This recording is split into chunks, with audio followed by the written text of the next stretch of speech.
Welcome to Aurora Public Library's virtual living room, where we're about to meet PLUM Johnson, author of They Left Us Everything. My name is Risha Mandelkorn, and I will be hosting this evening's event. So please sit back, relax, grab a cup of tea or a glass of wine, and prepare to enjoy an evening with friends. We'll begin with a few questions followed by a short reading by Plum from her fabulous memoir, and then we'll open the Q&A to what I know will be a lively conversation. So please feel free to submit your questions or comments at any time throughout the Q&A feature at the bottom of your screen. And we will be recording this event as part of the library's archive of author visits. Plum Johnson is an award-winning author, publisher, and artist. Her memoir, They Left Us Everything, is a touching affirmation of human relationships, a candid look at the precarious navigation of family dynamics, aging, and death. But serious as these themes are, this book is so very funny. They Left Us Everything won the RBC Taylor Prize, a prestigious award given to the author whose book best combines an excellent command of the English language, an elegance of style, quality of thought, and subtlety of perception. It's my great pleasure to welcome Plum Johnson to Aurora Public Library's virtual living room this evening. Welcome, Plum. Thank you so much. So if it's okay with you, I'm going to start with a few questions of my own before we open the conversation up to our guests. So one of the most striking things for me in reading your memoir was the openness with which you share how you felt as a caregiver to your aging parents, especially your mother. Can you speak to the conflicting emotions, love, resentment, relief, loss, and how or if you've ever been able to arrive at a place of peace? Sure. I think like everybody in that situation, I had many conflicting emotions, and I loved her and hated her at the same time. The problem was for me is that I thought I was the only one feeling those things, and I think part of it was the fact that by the time Mom got sick and died, my brothers and I had been caring for both Mom and Dad for almost 20 years. And I think when it goes on for that length of time, it blankets, for me anyway, it blanketed a lot of the positive emotion I had towards Mom. It was hard for me to remember when our relationship had been good. And secondly, I was out of patience and exhausted, and I actually thought she might outlive me and that I would never get my life back. So all of those things were going through. And then of course I was feeling very ashamed of the way I was feeling. So I actually didn't realize that there were so many other people who felt the same way. There was a lovely moment after my book was published when I was going to an interview, I think at TVO, and a stranger, a woman, came out of the elevator and did a double take, and she said, "Oh, are you Plum Johnson?" And I said, "Why?" she said, "Because I want to know if I can give you a hug. I had a mother just like yours." And it was the loveliest thing anybody could say to me, because I kind of relaxed and dissolved, gave her a great big hug. I wish I knew who she was, because I'd like to thank her, because it really made me realize that I wasn't alone, and a lot of the feelings were universal. In fact, the other thing is that when I wrote the original manuscript, the original first sentence, and I'm almost embarrassed to say this, but my first sentence was supposed to be, "I thought my mother would never die." And the editor was just aghast. She's a much sweeter woman than I am. And she said, "Oh God, you can't say that so early in the story. The readers won't be ready." She said, "Why don't, see, I had thought you had to have a catchy first sentence. So I thought that was catchy enough." She said, "Why don't you just move the word never? Instead of saying, 'I thought my mother would never die,' how about saying, 'I never thought my mother would die'?" And I said, "But that doesn't mean the same thing at all." And so that plunged me into another soup of insecurity too, because I thought, if that's too difficult for the reader to handle, then my whole book is sunk. So all of that stuff was swirling around in my head when I was writing the book. Just as a side comment to Plum, because I didn't know the story about the woman you ran into. I thought you wrote this book for me. I thought I didn't see my name in the dedication at the beginning, but I wish, and I never met you, but I really thought that this was written just for me.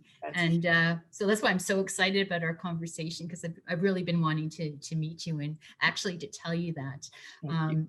So my next question is, writing about family can be a very tricky undertaking. Did you have any concerns, and were there any consequences that you suffered, or parts of your book that you might have changed in hindsight with relation to your family? You know, there really isn't. I, like a lot of people, I had seen that very scary interview on Oprah with James Fry and his Million Little Pieces. I mean, I saw her attack him. I can't remember what year that was, but prior to my book coming out, certainly. But it left a big impression. I realized that memoir has to be, I had to have all my facts straight.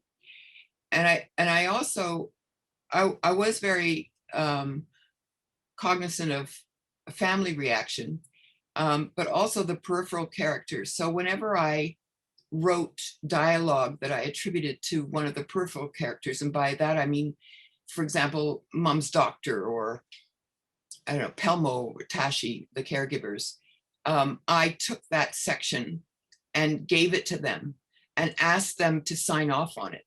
So I actually had affidavits from people saying yes, the dialogue was more or less accurate.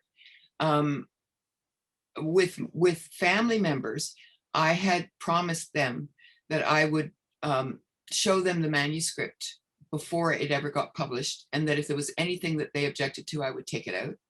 Of course, you know, by then it's a little late. If you're going to hurt somebody's feelings, their feelings will be hurt, but at least it wouldn't go public.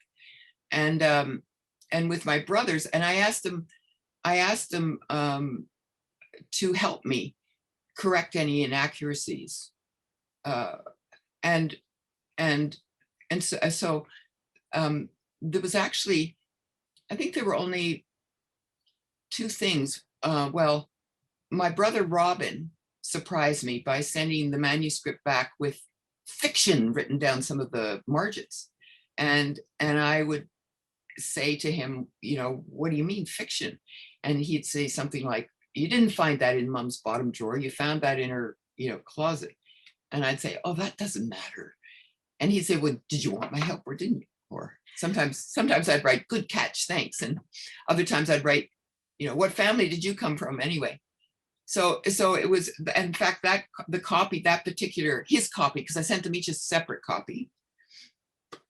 That copy, his daughter asked to save because she said it gave her such insight into the dynamics of our relationship, sibling relationship. She really loved it. And Robin also, I had used the F word once in the book towards the end in the dialogue where we're doing the honk honk farewell going around the house, and Victor was sitting in his car and he really did say it. So I think it's a great word if it's used, you know, sparingly. And so I had used it, and Robin took great offense at that and said, it lowers the tone of your book, you should take it out. So that was an easy fix. And other than that, Victor was kind of horrified that I was using real names. So he said, if you're going to use real names, I don't want to be part of it. And that was a sort of a major hurdle. And so I said to him, well, if I use my married name, then everyone will think you're Victor Johnson. So does that okay? And he agreed to that. So that's how we overcame that.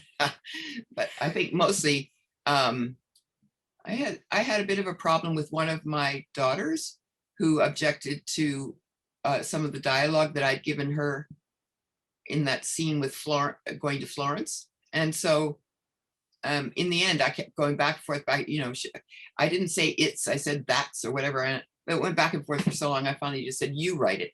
So there's one little paragraph that that she wrote in the book.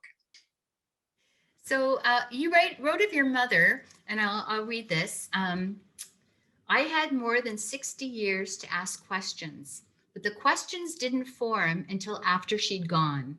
Now there are questions I didn't even know I had. This is something that many of us have experienced after the death of a parent. Can you speak to this, please? Yeah, it's a remarkable thing. It's almost like you have a ball of string that's got knots in it, but you didn't know that it's until you unravel the ball. You don't see the knots. And so it just never occurred to me to ask some of the questions. And one of the things for example, after Mom died and we were going through all the papers, I found a stash of letters that her mother had written to her all throughout her childhood. Now, Mom had always she was the youngest of 8, the baby in the family, and she had always held her relationship with her mother up on this pedestal. Like it was a perfect relationship. I never questioned that. I just accepted that. And I knew she always wished that she and I would have had the same kind of relationship that she had with her mother. And all I knew was that our relationship didn't measure up to that, but I didn't really ask her any questions about it. I just took it at face value. And then, so when she died, I found these letters and they were dated every year, like aged 4, 5, 6, 7, 8, 9, 10. And I was thinking, wait a minute, why is she writing her letters? And then I realized that she, when I did the timeline, that Mom's oldest sister, who was 18 at the time, had diabetes, childhood diabetes. In fact, she went down in history because she died the year penicillin was thank you. Insulin was discovered. And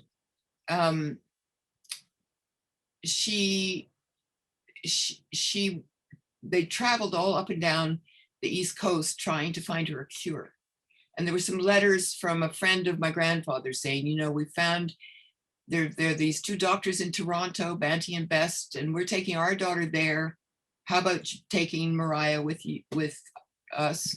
And my grandfather writes back and says, no, we found a doctor in Boston that we like. And so when I started to piece all this together, I realized that a grandmother had largely been absent during Mom's childhood because she was focusing on this older daughter.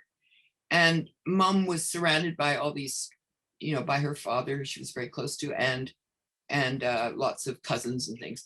So she was well cared for, but her mother was actually, it was all by letter. And then Mom went away to university. Then she went to England for the war. Then in her early 20s, then she went to live in the Far East, and then to Canada. So in actual fact, their whole relationship had been through letters. So it's pretty hard to scream at somebody if you're not in the same room, right? So it gave me I thought, oh, so this is why she thinks her relationship with her mother was so great. Ours would have been too if we had only had to write letters to each other. That's the sort of thing, I wish now I had asked her questions or probed about that relationship and pointed out to her that she actually didn't have very much real time with her mother. Maybe it's a good thing I didn't ask those questions, but that's sort of what I mean. You don't have those questions until you have more information. So I think that the success, or part of the success of They Left Us Everything, is the universality of the people that we meet. So you and your family and the 23-room family home, which can be described as a larger than life character in the book. So I wonder if you would like to invite us into Point of View and give us a tour as you remember it. Somebody else said that to me once about that my family was so eccentric. And I'd never thought of them. I thought, eccentric, really? Well, I assumed all families were as, crazy mixed up as ours was. So that's really funny to hear you say that again. Yeah, I just remember, and maybe everybody goes through this. I just remember tearing apart the, storage when I was young, like about 8, hoping to find my adoption papers, but there weren't any. Yeah, so I brought some slides to show everybody of the house. Just we can quickly go through them if that suits you. Please. Yeah. Okay. Can everybody hear me? Yeah. Can you hear me? Yes. Okay. So I went to this antique store on Kerr Street one day, and they had this picture in the window, which I'd never seen before. I bought it, bought the rights to it. This is our house, turn of the century. The house basically only had 3 owners. The first, there were a couple of people in the beginning, but they were all part of the same family, one after the other. And so I'm guessing just by the way people are dressed. And there's a barn in the background, which didn't exist when we were there. But I wanted to just show you how the house really hadn't changed since the turn of the century. And when I said in the book that the house, hadn't changed, you'll see how right that was. So in the next slide, it shows, I think, a woman, a woman in a dress, which that's why I date it the way I do. But even the same plants, the same bushes, were all there. In the next slide, it'll show you, that was when the Baines family owned it, and they are the ones that sold it to Dad in 1952. So you can see it's a different color, but other than that, it's the same. And they used it as a summer cottage. They lived in Toronto, and apparently every spring they would come out with, I guess, horse and wagon with all the furniture, and live there for the summer, and then take all the furniture, except for a couple of big pieces, they would take all the furniture back again. So it was empty in the way, it had no furnace, which is sort of the way Dad liked it. But it's also why, because it's right on the lake and had no furnace, it's also why it was affordable for Dad to buy. Because in the early 50s, right after the war, nobody wanted a house on the lake. They were just too difficult to maintain and heat. So the next slide shows you the picture that Dad took. That's his writing on the picture. You can see he's taken 3 still photographs and put them together sort of in a panorama. He sent that to his relatives in Europe. And that's when his uncle in Rome wrote back and said, "My dear boy, do you mean to tell me you've bought a house made of wood? You've paid £5,000 for a house made of wood in the colonies?" And so Dad paid, I think, $12,500 for it then.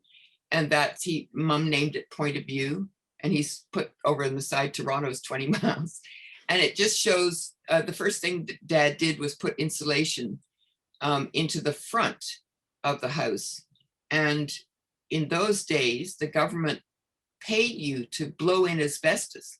So the whole front of the house had these holes drilled, and the asbestos was blown in, and then a cork was put in. And then Dad was really delighted, because I think it was in the maybe late 60s or early 70s, the government paid you to take it all out again. So he was just thrilled with that. The next photo, it shows, the next photo is just more close-ups of the construction of putting the insulation in. And this is the picture of the house the way it looked when we sold it. So it really is identical. The next picture shows it in the winter time, though, which gives you the other side of the story, because Dad never would turn on the furnace at night. He was to save money. So we all went to bed with, hats and coats, and you can see from the icicles that, there was just cold everywhere. I think that's taken from a neighbor. Dad's little bird feeder down there. And that was his vegetable garden until Mom, dug it all up.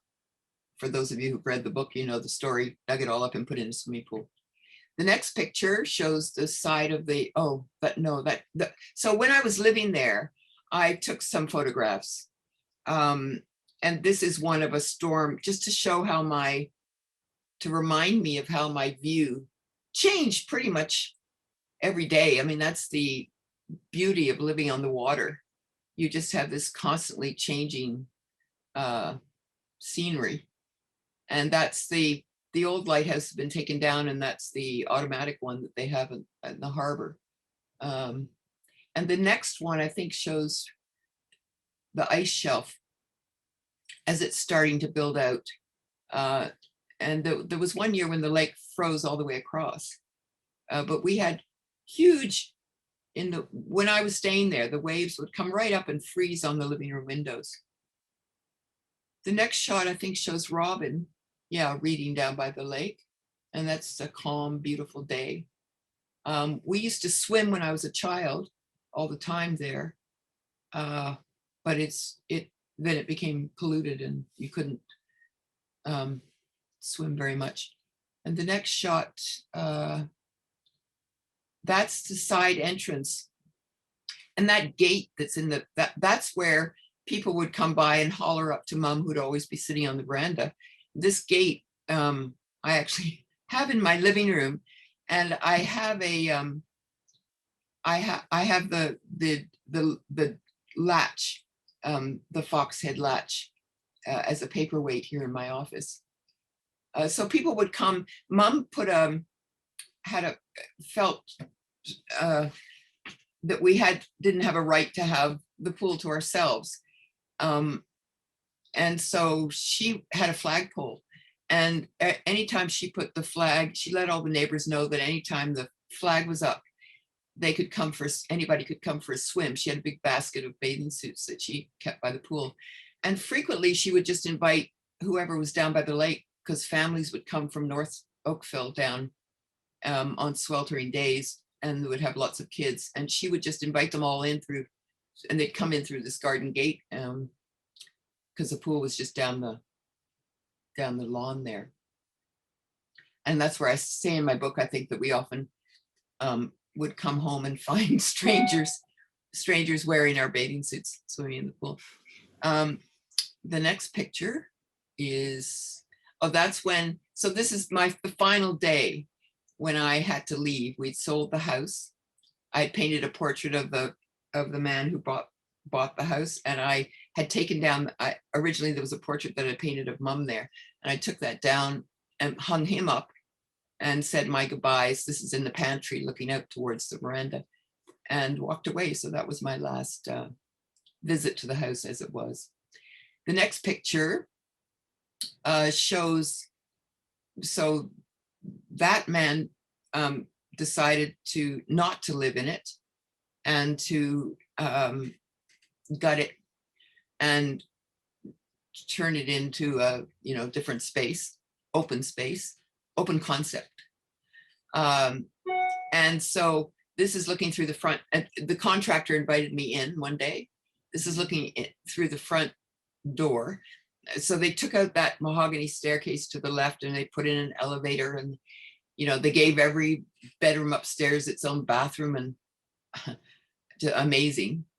And they took down every wall in the main floor, and turned the whole thing into, so what used to be our mud room, TV room, kitchen, pantry, library, dining room, living room, it just became one huge space. And the boys didn't want to see it, but I went with Mom's eyes. I knew she would be just curious and would want me to go see it.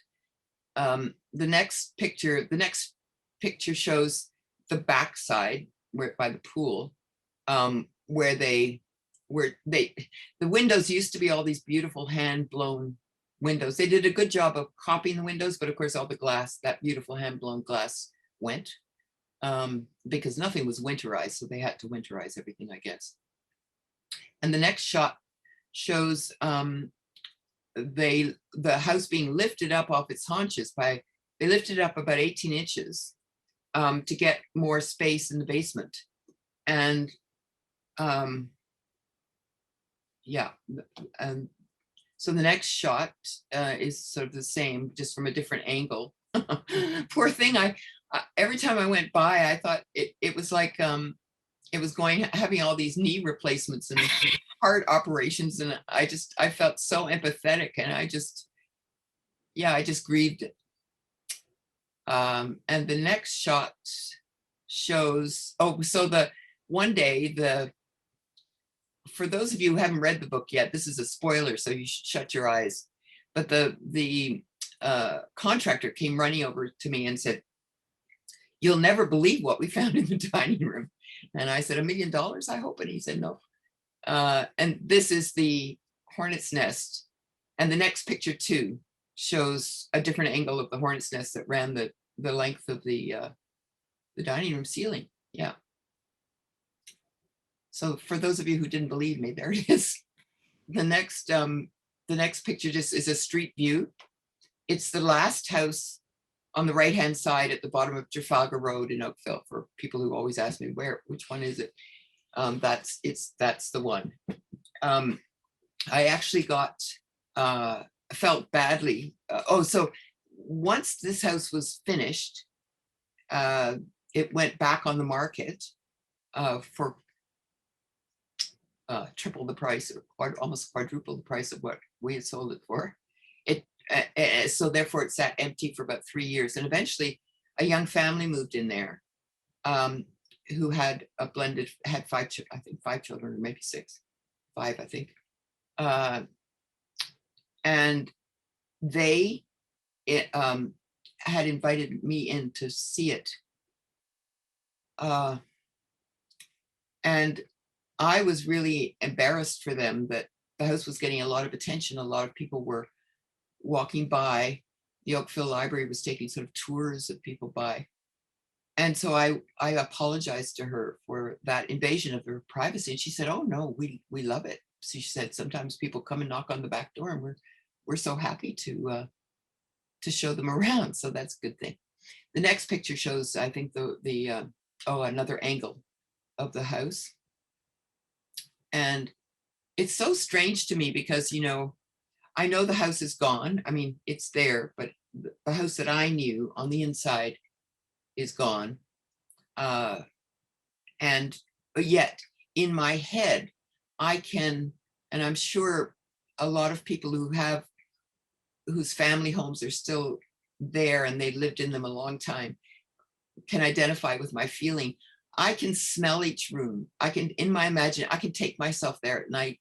I can feel the doorknobs. I know where everything is. I know how many paces it is from, one side of a room to the next.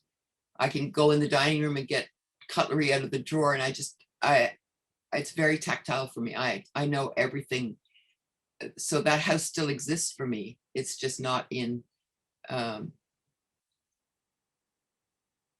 well, it's sort of like that painting that went for sale today, I guess, for $68 million, that digital thing. It's a virtual reality.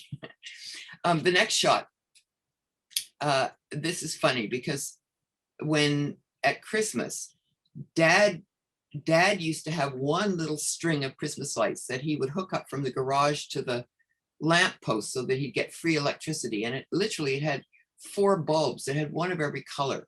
I think red, yellow, blue, green. And so the Christmas after, well, I can't remember what year this was, but after the new owners moved in, my son and I took a walk, and we saw this thing. It looked like the Titanic. I couldn't believe. I thought Dad would just have a conniption fit if he saw all that electricity being what he would call wasted. And the next picture shows it from the other angle, from the street. And I just would so get back at Dad. I just love that shot. So it's every kid's dream of what a Christmas decoration house would look like. And I think the final shot is just the shot of us which was on the original, the cover of the first edition. The first edition, which I call the classic edition, had this, we're getting ready to go to church. So every Sunday in the 50s, every family looked like this, I think. And it became our Christmas picture. Then when that, about a year, I can't remember, I don't know, it was a year or two later, the publishers really wanted to get the book into Costco and into the airport bookstores. And they were told that the cover was too literary looking, that it wouldn't sell. So they wanted them to change the cover. So that's why the cover got changed to the bathing suit shot. And once that happened, then it was sold in Costco and the airport bookstores, and did very well there. So I think that's it. I hope you like the tour. This is so incredibly gracious of you. Thank you. So I have another question. Plum, there can be a shift between truth and memory, and how that plays out in the perception of the narrator of you. How conscious were you about this challenge when you were writing a memoir? I don't think I understand the question so much. What do you mean about the perception of the narrator? Well, when you're writing it, Yeah. from what you remember, how conscious are you, or is this true, or is this colored by my emotions at the time? Oh, I see. How you, yeah. I see what you mean.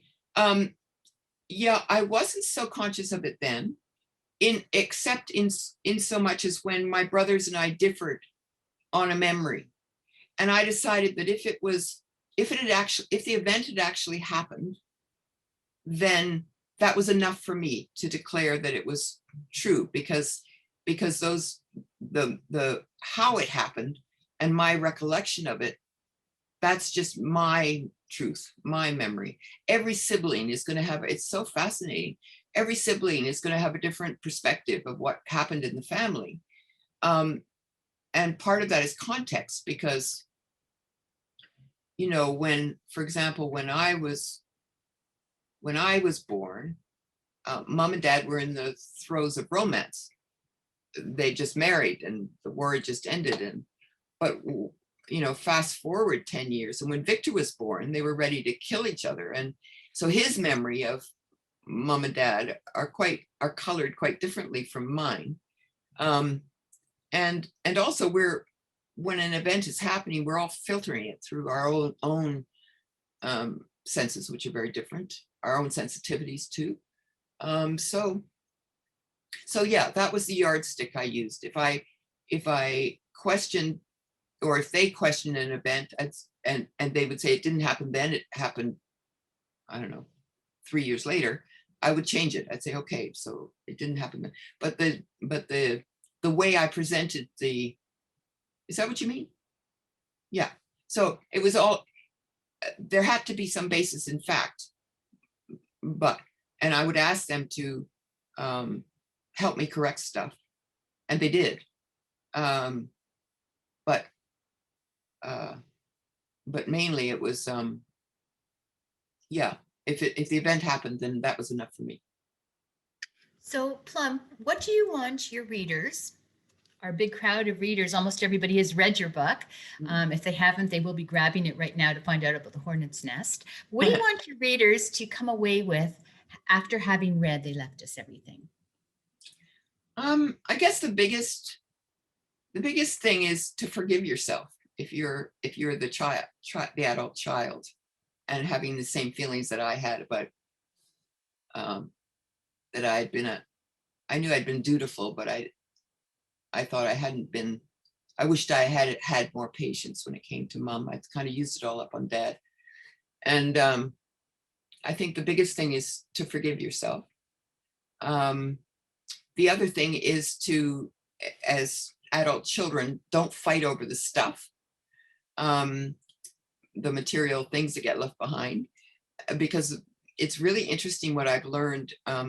You know, we went through that whole bidding process that's described in my book, and it was very fair. We didn't all walk away with the things we wanted, But what I noticed for me, and it's sort of been the same with the others also, it took about 3 years for the emotional attachment to dissolve on those things that we bid on. And after about 3 years, it was really funny because we were all started being on the blower to each other saying, hey, you know, those chairs I bid on, I don't want them anymore. Do you want them? You can have them for free. And they would say, no, thanks. I got enough chairs. And in fact, it's still ongoing. Just last weekend, the grandfather, the clock that used to sit on the mantle in Oakville, that had belonged to great grandfather in Virginia, Victor had bid on it. And I always thought it was the most beautiful thing. And last weekend, he said, I'm about to give the clock to, the Goodwill. Do you want it? I said, yeah, of course I want it. I want it. He brought it in to me last weekend. So it's still ongoing. There are lots of things. I just, it's more clutter that gets added to your own clutter. And really, it's just not worth fighting about. Take a picture of it. And don't worry if, be happy that somebody, except for, I have to say there's some things that I would fight for, and I will die for these things. And that's the letters. So I think the papers, the documents and the letters, to me are the most valuable things that I have. I know I'm lucky to have a lot of the letters because it was Mom's form of diary. And I have I actually have a copy here. There's a letter that I found. We found lots of letters, and that's because the house was, I realized that we were blessed in that there were a lot of us to do the various jobs. Not all families are as large as ours. We had been in a house for 65 years, so there were lots of things that fell in our favor. And I know a lot of people live far away and they don't have time, they're working and they don't have, their parents are in Vancouver or something, they don't have time to go and spend 3 years like I did, with the luxury of just going through things. But if you do have the time, the journey is worth it. It's a very profound experience. You learn so much about your own history and particularly about your parents. And even if you can do nothing else, but instead of, I know a lot of people just call 1-800-JUNK, but if you can do nothing but save the documents and just store them until one day you have time to go through them, it's worth it. It just broke my heart when I'd go to the thrift store and see some of the things that people had thrown away. There literally were letters tied up with ribbon and, postcards and a lot of personal data that I worried about, even though I didn't even know who the people were. And I just want to show you an example. This letter, one of the letters I found is from, on my father's side, from a great-great-grandfather, and it's written in 1840. It's just remarkable because this is I think I talk in the book about this particular man. This is written when he was older, but he was 40, I think, but which was old in those days. He's the one who was captured during the Napoleonic Wars when he was 10 or 11 and spent the next 10 years in a prison in France. And I couldn't figure out, when I found this letter, the handwriting is beautiful, the penmanship, the writing of it, everything. I thought, how did he get educated when he spent 10 years in prison? So that set me on this whole fascinating research thing about finding out about all these women who used to volunteer and go into the prisons and teach the young people who were in prison. But also because I could, this is a letter sent to his wife in 1840. He was captain of a ship, and it was a shipwreck off the coast of Ireland. And so it's basically a woe is me letter writing back to his wife saying, oh my God, you won't believe what's happened. We've all been, the ship is ruined. I can't pay my bills. I don't know when I'm going to be home. Tell the kids. That's it. But it's because I could read the cursive writing, I photocopied it and I typed up I transcribed it because for future generations, because they're not teaching cursive. Well, I think maybe they are now, trying to teach it again. But for a long time, they didn't teach cursive and a lot of people can't read it. So it's like chicken scratches. But these are the real treasures that you know, when I found this, I was very moved because I realized that somebody in every generation had to have made the decision to save this in order for me to be holding it in my hand. And that you feel an enormous responsibility for things like this when they've survived so much. And I also made, I just wanted, I don't know if the audience can see this if I hold it up, but this was the book. This is a photo book, those simple things that you just send all the pictures off to. I recommend taking photographs if you have a house that's about to be sold, like a family house, if your parents have died. And this is a really meaningful thing to do. This is, you remember in the book where my brothers were making fun of me because I was going around taking photographs of doorknobs and, you know, I know dog scratches on the door and stuff. But this is the result, and my brothers are really glad now that I did it, because there's no writing in here. It's just every page is a double page spread of a room in the house. So I just literally, like, this is the mud room. I don't know if you can see, there's the coats and the old wood stove. So every time you come to a double page spread, you feel like there's the kitchen. You feel like you're entering a room. And along the bottom or in small sections, I put the things that we remember, like the, you know, the cookie jar and stuff like that. So it's not expensive to do. I think this was the most expensive one because it's big. But so I think it was maybe $50, but the others are $30 and it's just worth it. And then any family member can order one if they want to. But my final a message from the book is, if for people, old people like me, don't throw away your diaries. Don't edit your diaries. Let your children read things that you didn't want them to know when you were alive. You'll be dead by then, it won't matter. But they'll realize that it's genetic, so they've inherited all the same, probably, you know, foibles that you had, and they'll be making the same similar mistakes, and it'll make them feel really good to think that they weren't alone. And leave the mess to your kids, because you're actually giving them you don't need to tidy up or clean out. You're actually giving them a really profound experience, I think. That is so wise. Oh my goodness. Thank you for that piece of advice for all of us. Plum, you've been so generous, but can I go a step further and ask you if you would share a reading from the book? Oh, yeah.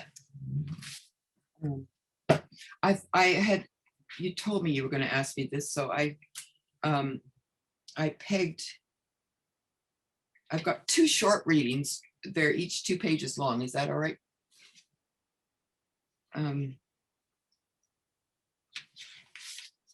This is the scene. Oh, because I'm wearing a kimono, which start where? Wait a minute.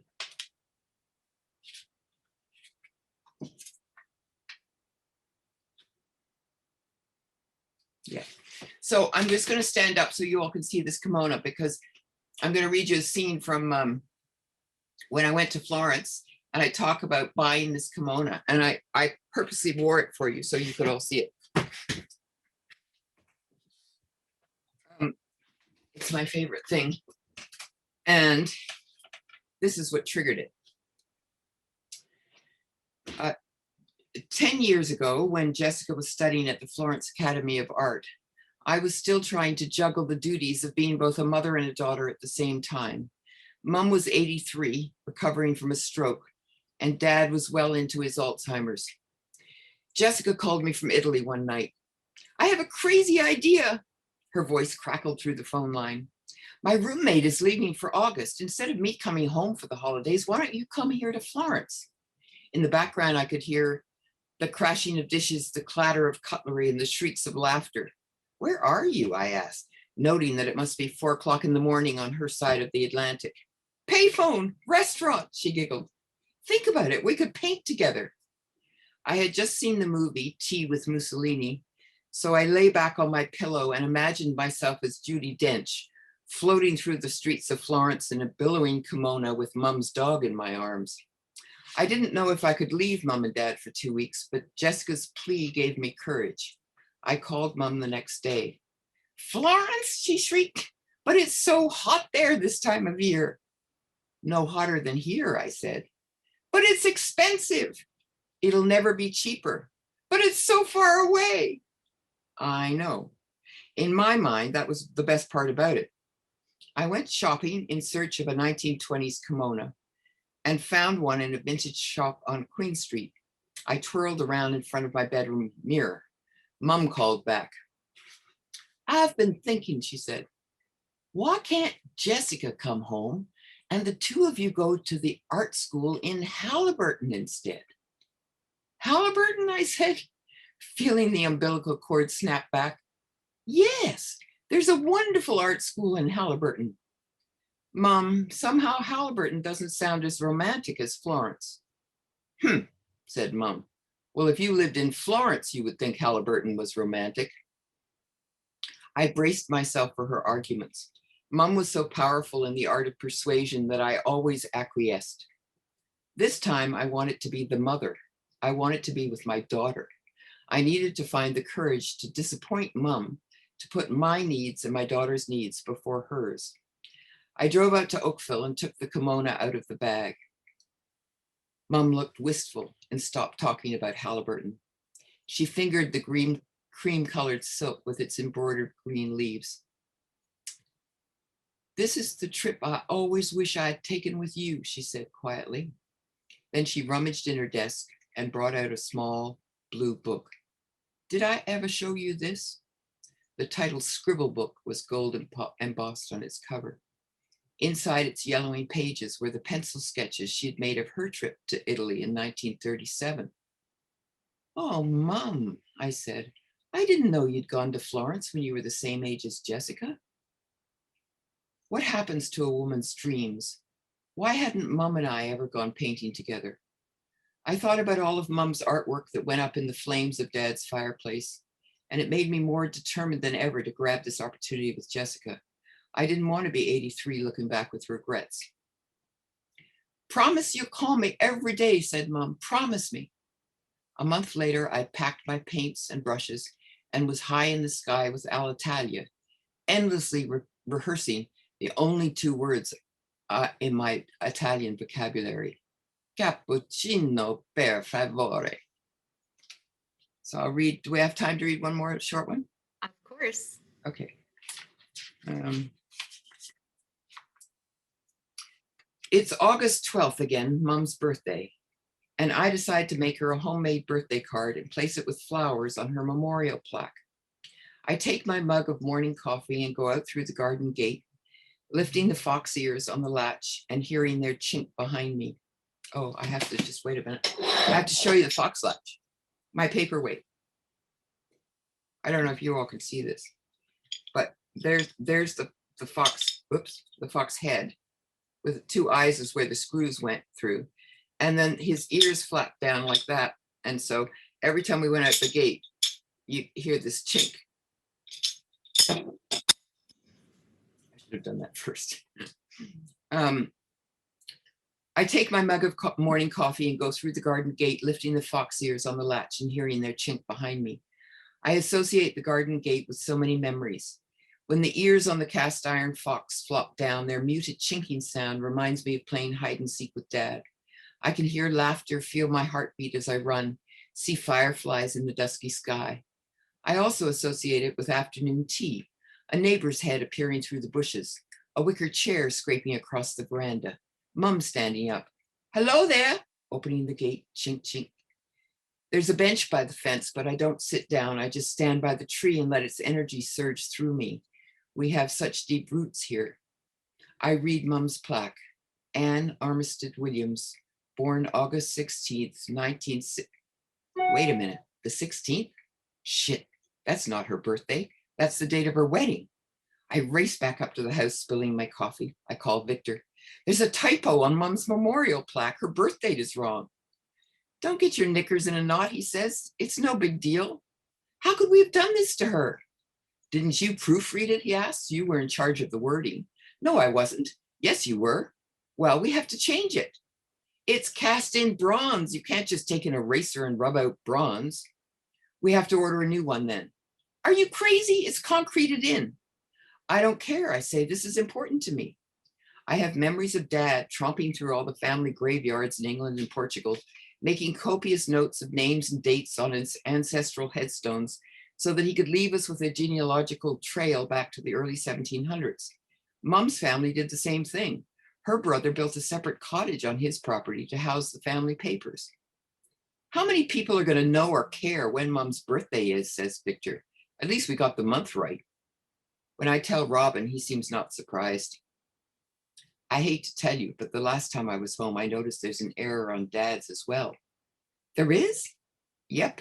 The dates of Dad's years with his company are wrong. It should say 1933 to 1978. What should we do? Well, we could order a fourth plaque, Robin says, chuckling, and title it Errata. We could issue it from the Oakville Hysterical Society's Department of Corrections. I will never trust information on gravestones again. Thank you very much for that, Plum. It's wonderful. We're going to open up the Q&A right now and hear what our guests have to ask you. So let me start. Oh, this is so, okay. So this is personal. Eleanor Joy, who is a friend from Aurora who moved out west. She just says, just want to say hi to Risha from Eleanor Joy, moved from Aurora to the West Coast. Miss you. Thank you for coming tonight. I saw you on the registration and I was so excited to hear you here, to have you with us, and email me. And also Irene says hi from Toronto, and somebody else has asked, is the house still standing? Yes, all very modern looking. Hey, and Laurel says, wonderful emotional book. I believe the nurse was impressed with how well you had looked after your aged parents. How is that process for you? How is the process? How was that process of looking after your aged parents? Or hearing the nurse said I did a good job.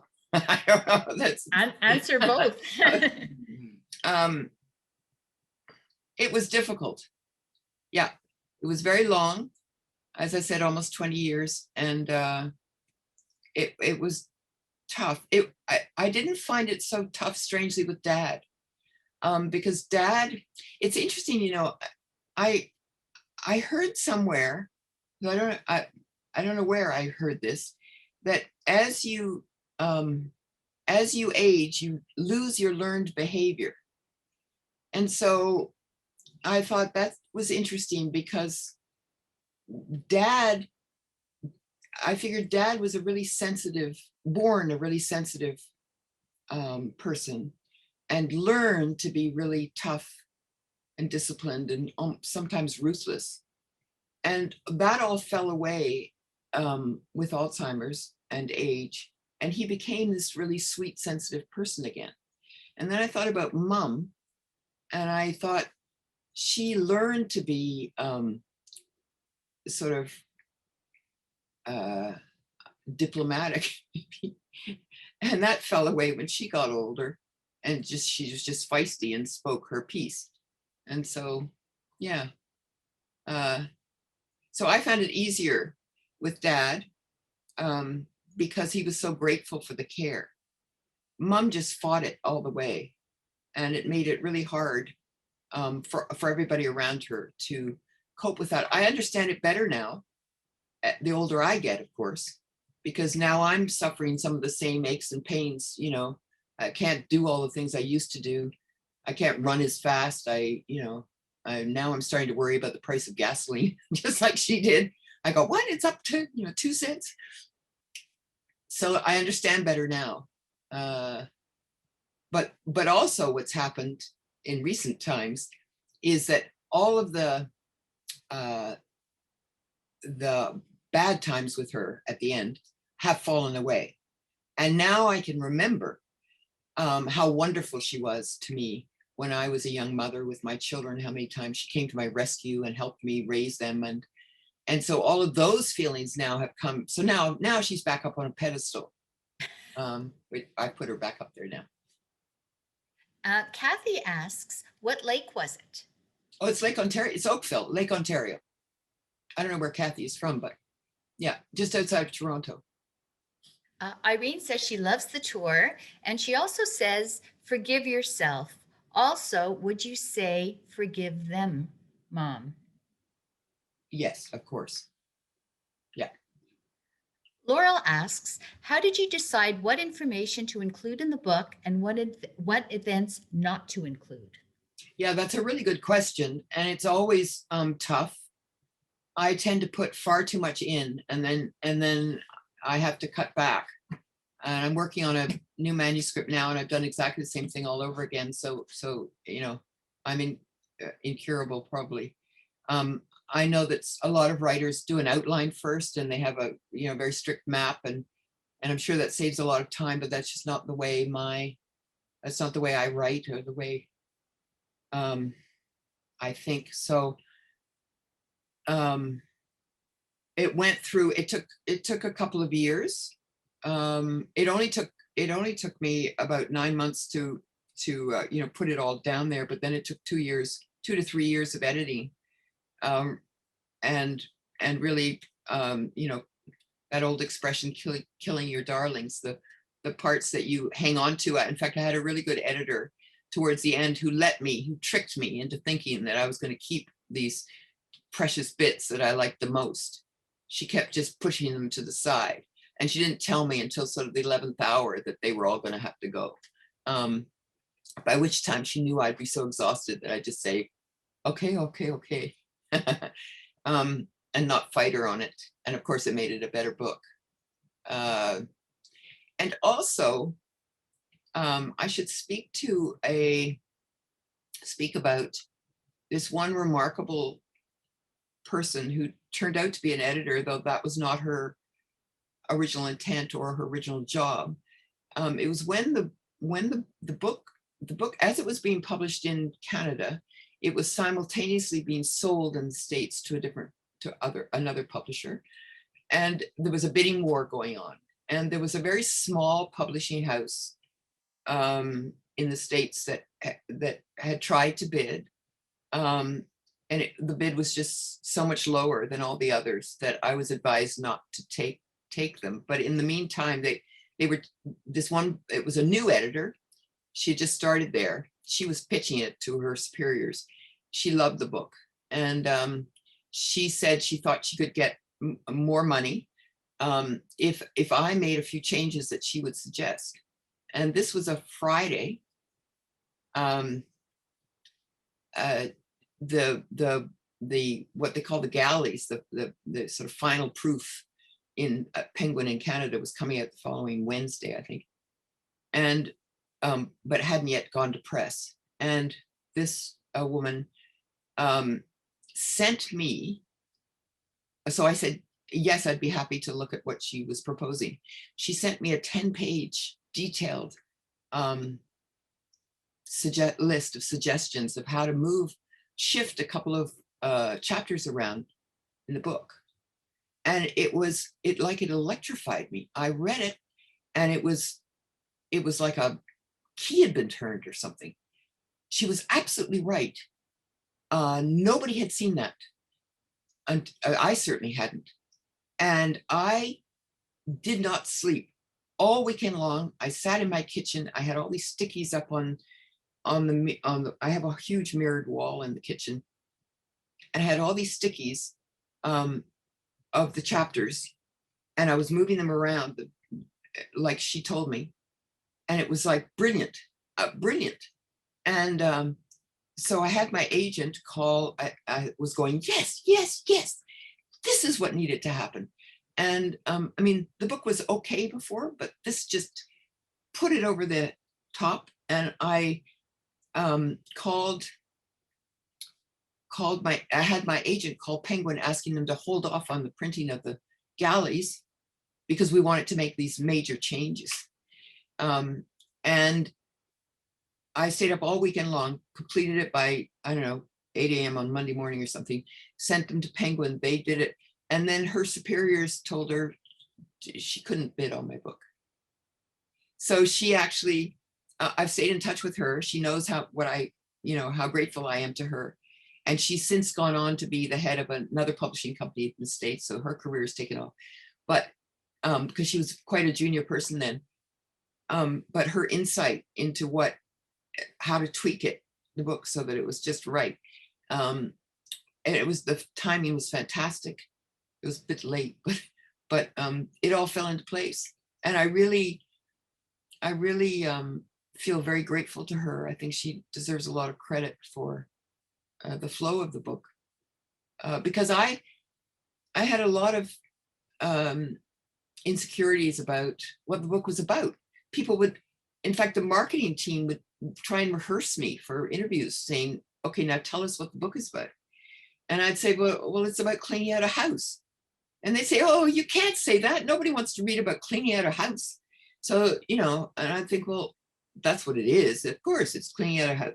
No, no, no, no, no. And so then they'd rehearse me to say, it's about inheritance, or it's about, all these buzzwords. Fine.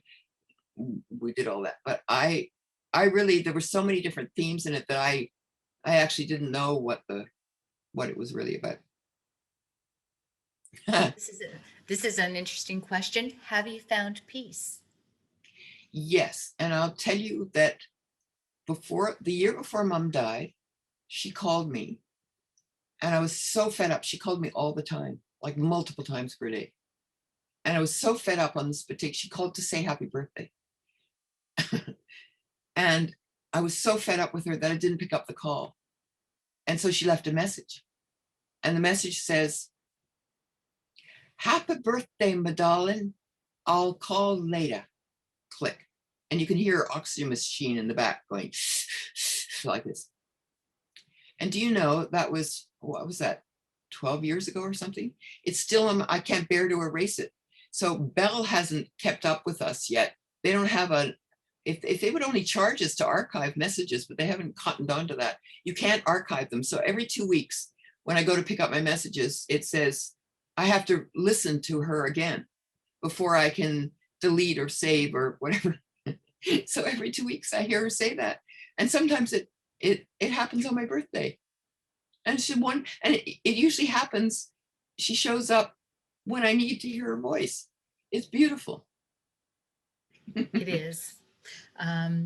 This is interesting. Point of view. Did you ever consider this for the title of the book? No, I had this title in my head from the very beginning. I didn't know if it was going to be the final title, but it was because I had walked into the house, the first time after she died thinking, oh my God, they left us everything. And then by the time I'd finished, it was, wow, they left us everything. And so that title was always in my head. Another person asks or says, Plum, I read your book many years ago and loved it. Did you have much resentment against your siblings during or after this whole process? Did you feel like the heavy load landed on you? No, because it didn't. My siblings, we shared it. The boys were just wonderful. I think the boys were totally wonderful, and we shared it. Robin came up lots from Virginia to stay with me. We had so much fun, and Victor lived here, so he could come back and forth. Chris was farther away, but he came too, and so there was no resentment, unless they had any towards me. They haven't told me that, but I didn't feel any, and we were lucky that way, I guess. Vicky asks, what question do you regret not asking? guess that biggest one is about mom's relationship with her mother. Although, you know, as I said, it was probably a good thing I didn't ask that from mom's point of view. But and I wish I'd asked dad more questions about his mother, because not so well, or I should put that a different way, because of the manuscript I'm writing now, which deals with my life and goes back to dad's upbringing. Dad was shaped by the institutions that he was put in, because he was orphaned very young. He and mom had that in common. Mom was an orphan, but she lost her father when she was 12. Dad lost his father when he was 12, but dad had already lost his mother almost at birth. So his father remarried a wicked stepmother and who banished all the children. So dad was sort of institutionalized from a very young age. And I think that to me, that's how he learned to be such a strict disciplinarian. He partly it was the era too, the 50s, you know, everyone spanked their child in the 50s, but dad was particularly a tough taskmaster. And when I think he didn't really want to be, it wasn't his true nature. I think, I don't know that the boys would agree with me on that, but that's what I think. And now I've forgotten the question. What was the question? Can we go back one? I was so listening to you. I've lost it. Let me go back and catch it. I just don't know if I answered it. Was the what question do you regret not asking? Oh, yes, about dad's, because I would like to know what I'd like to probe dad on his opinion of his father. Again, somebody that he revered, put up on a pedestal. It's the same deal as mom. Because when I look back, I think his father must have been a very weak man to follow the instructions of his new wife and banish his children to England, because she said, it's me or the children, you can't have both. And so I take a dim view of my grandfather. I didn't know him, but I have a hard time swallowing that. And I never asked dad enough questions about what he thought of that. Valerie says hello to you. And another question is also wondering if you live close to Oakville now. I don't. I live in Toronto. I miss Oakville terribly. I can't afford to move back there though. Jean says, and I so agree with her, and you've actually alluded to this already. She says, you're such a gifted storyteller. Any more books in the pipeline? So I know we've heard that you're writing one. Tell us as much as you're allowed to tell us. Well, first of all, thank you for the comment about the storyteller.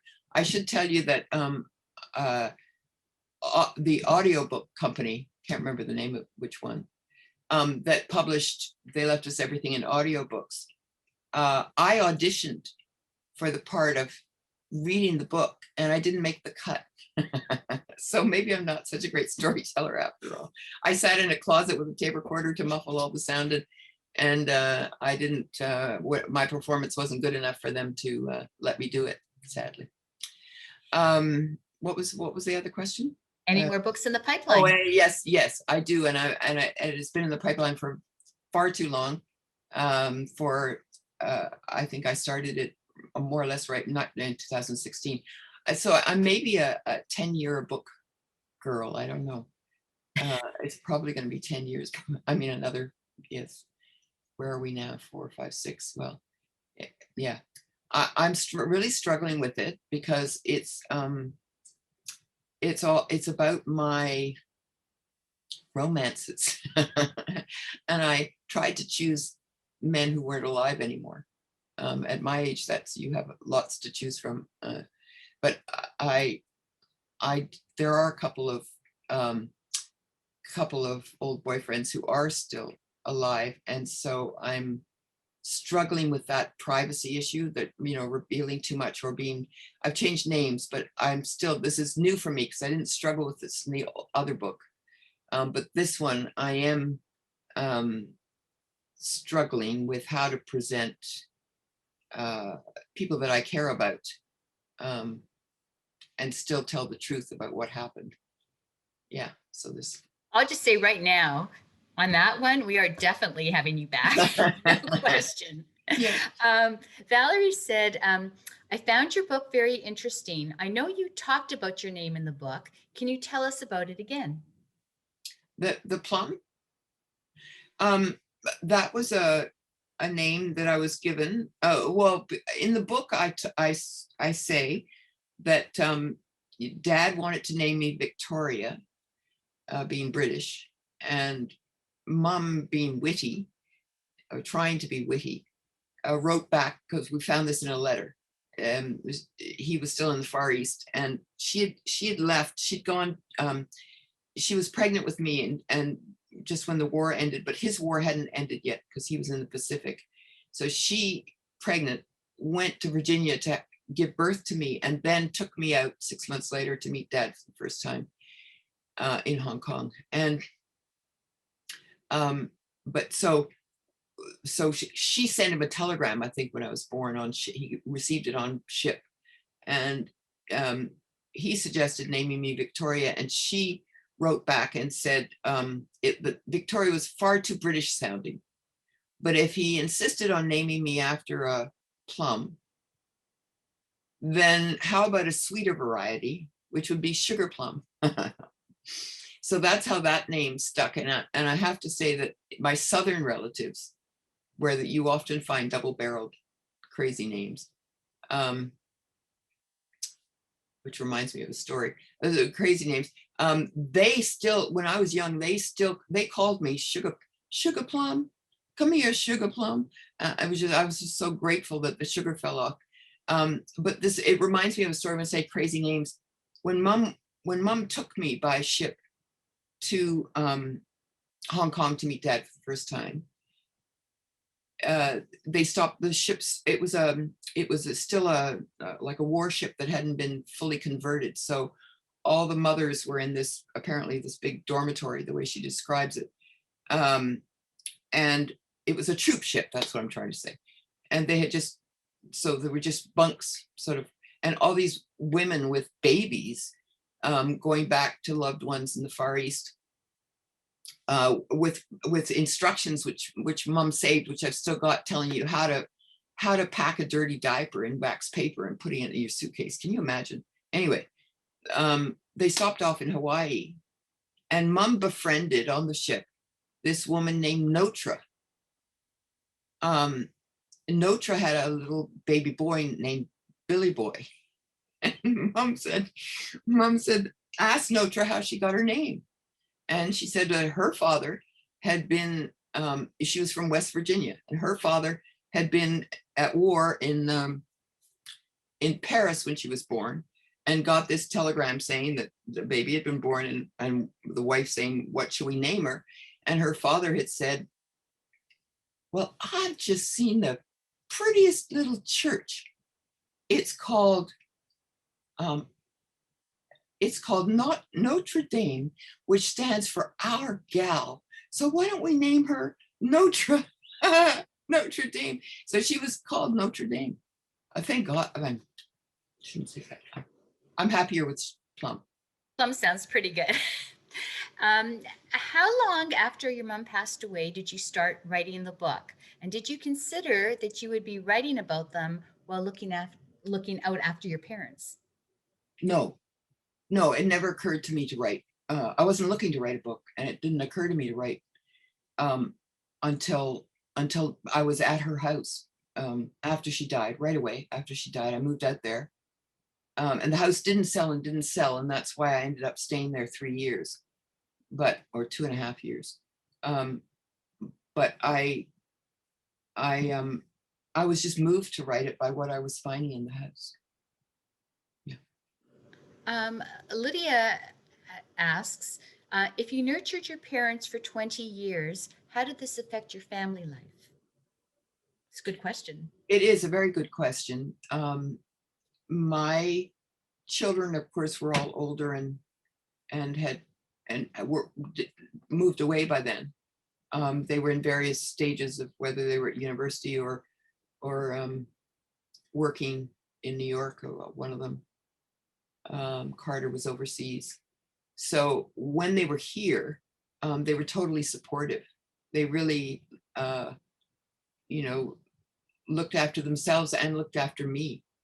And sometimes they would come out to Oakville and stay if they were in the, over here, but they were totally supportive. I got support from them. I didn't have to worry about them because they were older.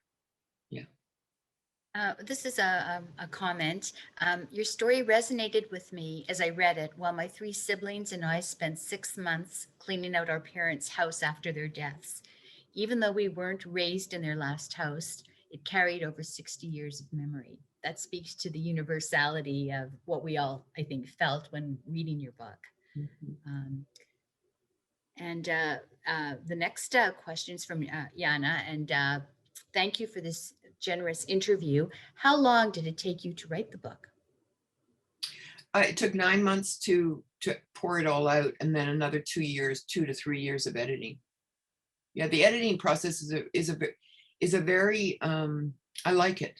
It's I probably have a bit of sort of obsessive compulsive disorder or something, because I like going in and playing with words, and it takes a very long time, though. You have to have a lot of patience. Reading what Leslie says at the beginning, I so agree with her. She says, love the foxhead gate latch and the kimono, as well as the pictures, and finding out that you're as engaging in real life as in print. Can you talk a bit about the writing of your memoir and how you put the narrative together? It's a whole of many parts. Yeah, I have a lot of trouble with the narrative thread. And in fact, the one that I'm working on now is really a narrative thread within a narrative thread, because what I'm trying to piece together is the narrative thread of my life. And you don't know where the middle is, or the climax. I mean, I know you can take a section of your life and do that, and I probably should have done that. I probably put far too much in. But you don't know if you're looking at your whole life, you don't know where the middle was until you get really old and you're nearing the end. and of course, it's never the end. There's always another chapter, or when you least expect it. My friend Pat Goss, that I wrote about in They Left Us Everything, is a very close friend of mine. She just died before Christmas. She was 101. And I was thinking that when she was my age, when she was 77, she started a whole new career as a sculptor. And I remind myself of that every time I think, I look in the mirror and think, God, you're old. And especially with now, most of us with COVID, have had to watch the gray hair grow out. And I've been tempted to go to a hairdresser on the sly. And then I say, no, you're not going to risk your life for vanity. You're going to just suck it up, and everybody's in the same boat. But it's really sort of brought it home that you have to just embrace old age. We really have, or I should just speak for myself, but I feel like we really can't be hogging the time from the space from the next generation. The next generation, our children's generation, needs to move up, and I don't need to look 40. I wish I did, but I mean, I don't have to try and look 40 anymore. I can. The world needs a population of elderly people, and the young people need to see what an old person looks like, and that might as well be me. Those are the sorts of things I say to the mirror, these days. But the narrative so the narrative arc of my life, I'm struggling with trying to figure out again what to leave out, what to put in, how to shape it, and then to shape it within the book and find that narrative arc. I find it really hard. I could take maybe just one little story, and I was thinking about that yesterday because I was remembering Shirley Valentine.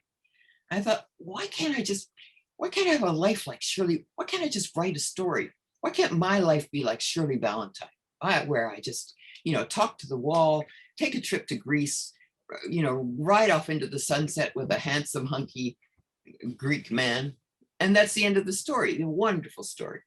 I know my life hasn't done that, so I've got all these things happening, and it's too much in one book. So I struggle with the narrative thread. So Carol says, as a new writer that wants to write a memoir, do you have any thoughts on how to get started? It's overwhelming. Yeah. I bought almost every how-to book that I could find.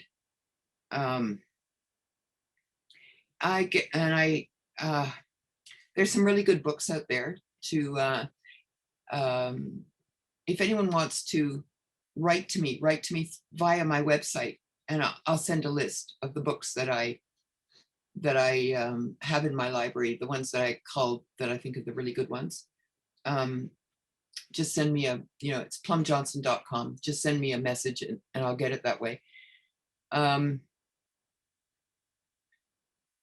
think the thing that I didn't understand was when people always talked about finding your voice. And it's actually a very simple thing. I didn't understand it until I started. And really it's just writing the way you would speak. It's not really a mystery. Everyone makes it out to be a mystery. They talk about a style, and a style is really what your voice is. And so if you write from the heart and you write the way you speak, and to figure out what that is, I often recommend that you just read your writing into a tape recorder and listen to it. Because even as you're reading it, if it doesn't ring true to your own ears, you'll know what to change. Be conversational and just let it flow, your memories. And then, as I said, the editing part comes back when you go back into it and read it and start listening for the music of the sentences and where, whether you've used the right word. I can spend all day and end up changing one word, and then 3 hours later I'll go back and change it back again. Linda says, so much of what you say helps with the grieving process and self-forgiveness. 3 years for the stuff not clawing at us, eh? That's a good point. Yeah. Lisa asks, how do your children feel about you writing about your family story? Yes, so far, I would say my youngest child would prefer that I not write about her. She's very reserved and doesn't like it. So as the other two don't mind at all, I would say, or at least they haven't indicated that they mind. Irene asks how long it took for you to write the book. Yeah, 9 months to pour it all out and 2 years to edit. A couple of questions are coming up that have already been answered. Ellen says, I haven't read your book. As the only daughter in the family, did you feel pressure to be on the front line taking care of your parents? No, actually, I was, partly because I live in the area. I mean, I live in Toronto. They were living in Oakville, but also Victor lived in Toronto also. So he and I shared a lot of the things equally when Robin or Chris couldn't be there. Robin lived in the States, Chris lived out in BC, and so it was much more difficult for them. I also, in the early days, this is not towards the end, but in the well, not so early, probably in the middle, Chris lived in Saskatchewan. He was a professor at the university there. And Victor and I were getting really fed up. By that time, I suppose we'd been going for maybe 10 years. We hadn't done the 20 years yet, but we were sort of in the middle after 10 years. Victor and I were starting to get really fed up with handling it all. And Mom would make these comments like, you know, isn't Robin wonderful? He calls me every Sunday. And Victor and I would be like, what, you know, how come they get all this credit for calling on Sunday? And we're out there every single, we're combining our calendars into the next year and going out there all the time and getting no credit for it.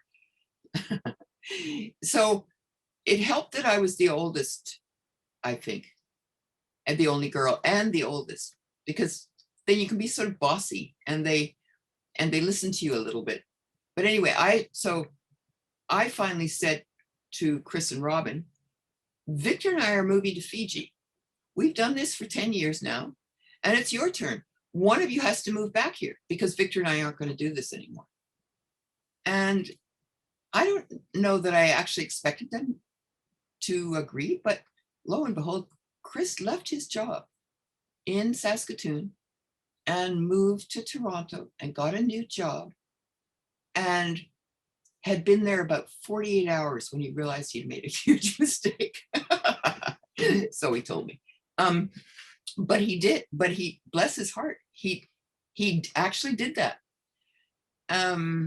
So I think, you know, in families where there's one person who just refuses to take on the jobs, there needs to be I don't know, an authority. One person has to be able to say, okay, enough of this. We're all in this together and we got to share it equally. And just be, it helps that that they were men though, because I think men respond to that really sort of direct, you know, instruction. Okay, it's time for you to come home. And so he was here for maybe, I don't know, it ended up being a good career move for him anyway. So there were silver linings. But I can't remember how many years he had here, maybe 5 before, or maybe it was longer than that, before they died. Yeah. I'm going to read through just a couple of comments here to you because we're nearing the end. Susan says, I thoroughly enjoyed reading your book when it was published and will be rereading it. Thank you for your remarkable honesty and compassion. And Leslie says, note to Plum, re your mom's message. I've recorded onto a voice recorder some special messages of my families that were left on old answer phones, thinking you could do that too. That's a great idea. Thank you, Leslie.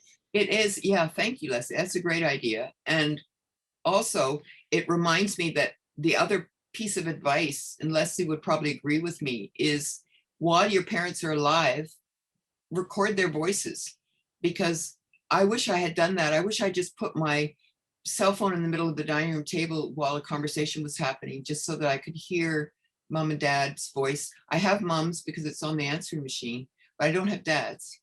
And I'd give anything to hear his voice. And I just wish I had done that. From Joan in Oakville, I loved your book and walked by your house all the time thinking of your story. Isn't that wonderful? Yeah. And a couple of people have asked this question. Did you raise your family the same way you were raised? That's a good question. I think in terms of the imagination and playfulness that mom encouraged, I would say yes. In terms of the strict discipline, I would say no. This is actually a perfect last question for a library conversation. Memoirs are my favorite genre. Yours was delightful and really spoke to me at my time of life. Do you have favorite memoirs that you have read? Do some reader's advisory here and share some books with us. Oh gosh, if I can remember titles. That's always my problem. I have a whole wall. If I could carry this computer with me, I'd show you. It's my treasured wall. It's a full wall of a bookshelf that has nothing but memoir in it. And most recently, I guess, Danny Shapiro's one about, but see, don't ask me titles. What was hers called? The one about, she finds out through genealogical DNA sampling that the father she thought was her father was not her father, that in fact she had been, but her parents also thought they were the father, but they had used IVF, and a doctor had used his sperm, instead of mixed it with the real father. And it's a fascinating, a very timely book right now, given the DNA. I read almost exclusively memoirs, so I got a stack of 10 beside my bed. I'm always reading them and going back and reading old classic ones also. Then of course, there are all the Canadian, like Jane Christmas, for example, whose latest one called Moving House. Somebody out there in the audience will know. She's written several memoirs, and she wrote, because she lived here in Hamilton, and she wrote My Mother, Her Walker, and My Grand Tour of Italy, which, I don't know if it's that one. She's written 4 maybe, and I think it was that one. Was it? That was nominated. No, it was her next one called And Then There Were Nuns, and where she had to decide whether to get married or become a nun. And her book, that one, And Then There Were Nuns, and my book, They Left Us Everything, were both nominated for the Stephen Leacock Medal for Humor, or for Award for Humor. And she and I had not met until after it turns out her mother and my mother were friends. And both of them had been trying to get us to meet each other. And both of us had been rolling our eyes, not saying, as if I have time to meet the daughter of a friend of my mother's. So we didn't meet until after our mothers had died, when this happened. And we met at a bookstore along the Danforth, where we were going to go in and find our books, which had just been published more or less simultaneously, and we and have coffee next door. And of course we went into Book City on the Danforth, and we hoping to find our books piled high on a front table at the front. But of course, memoirs, they only do that for fiction. Memoirs are always hidden somewhere in the back. So we found, now you have to remember that they were both nominated for humor. Jane's, And Then There Were Nuns, was filed in the back under religion. And mine, They Left Us Everything, was filed under grieving. And so we had a good laugh over that. And over lunch, I was able to tell her this story, that after she wrote her memoir, My Mother, Her Walker, and Our Grand Tour of Italy, her mother came slamming into my mother's kitchen. Mom never locked her doors, and said to my mother, with a book in her hand, and said, look at what Jane's written about me. The only reason she invited me to Italy was so she could write about me, and slammed the book down. And my mother said, don't be ridiculous, Val. I've read that book. It's a wonderful book, and she describes you exactly the way you are. So I was hoping that that Mom and Val were up in heaven, and Val was telling Mom the exact same thing about mine. I know I said I was going to close, but a couple of people have asked the same question. So I'm going to ask you this one last one before we close. Yeah. And that is, are any of your children thinking of becoming a writer? Yes, in fact, I've got 2 writers already. My daughter, Virginia, has written a couple of, mostly illustrated, her last book was, see, there I go with titles again. Do I have it here? Something like on my travels through the French Riviera, I think is what it's called. Her name is Virginia Johnson, and she does the illustrations mainly for books, but that one she's done both. There's a little bit of writing in it, mostly illustration. And my son has written an academic book because he's a university, he's an academic. Thank you. So I want to thank the Writers Union of Canada, whose funding for authors to read in public venues has made this event possible. I want to thank Plum Johnson for sharing her fabulous book and such an intimate portrait of yourself as a woman, as an author, as an artist. So exceptional. Thank you so very much. I'd like to thank Yeah, thank you for being so warm and welcoming to me. That was really fun. Thank you. Well, don't forget, you're coming back on this new book about the men in your life. So I'm holding you to that. We had a lot of people here tonight that heard that. I want to thank Lucy Frichette, who did the tech support this evening. And I really would like to thank each and every one of our guests for spending your evening with us. Good night and stay safe, everyone.